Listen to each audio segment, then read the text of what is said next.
C'est avec cette raide d'honneur des magistrats de la Cour suprême que la dépouille mortelle de la magistrate Jeanne Agnès Ayadokun Bonou a été accueillie au siège de l'institution ce 23 juin 2022. Décédée le 9 juin dernier à l'âge de 68 ans, l'illustre disparu reçoit les hommages de la famille judiciaire en signe de reconnaissance des loyaux services rendus à la nation béninoise. Dans son oraison funèbre remplie d'émotions, le président de la Cour suprême, Victor Dassia Dossou, a salué le parcours de la défunte. Il garde de la présidence de l'inspection générale des services judiciaires des souvenirs indélébiles. Née à Cotonou le 13 mai 1954, Jeanne Agnès Ayadokun a connu un brillant parcours académique. Diplômée de l'école de la magistrature, elle est également titulaire d'un diplôme d'études approfondies, 2A, en droit de la personne humaine et démocratie de la chaire UNESCO à l'université d'Abomey-Calavi. Hélas, 1000 fois hélas, la grande faucheuse arrache définitivement à notre affection une magistrate méthodique, sobre, discrète, rigoureuse et bienveillante, la trace de telles vertus, de telles nombreuses qualités.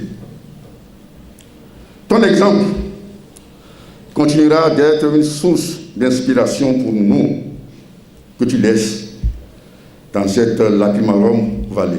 L'Union nationale des magistrats du Bénin, l'Ordre national des avocats, l'Association internationale des femmes juges, chapitre du Bénin, ont tour à tour témoigné leur regret de voir partir Jeanne Agnès Ayadokun Bonou.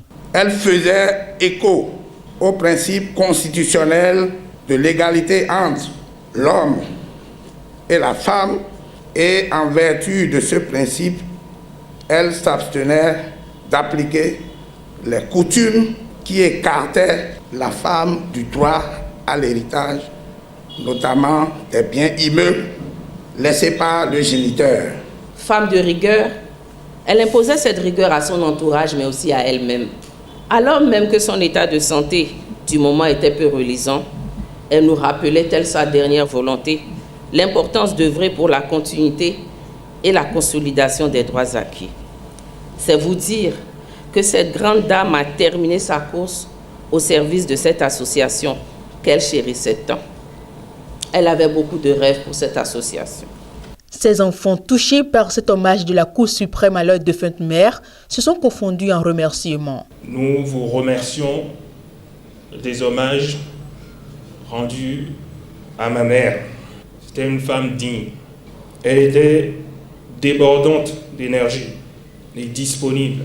Faut-il le rappeler, cette cérémonie d'hommage à la magistrate Jeanne Agnès Ayadokun Bonou a connu la présence du garde des Sceaux, du président de la Cour constitutionnelle, de la présidente de la Haute Cour de justice, de toute la famille judiciaire de la Cour suprême, ainsi que des parents de cette Amazone des temps modernes.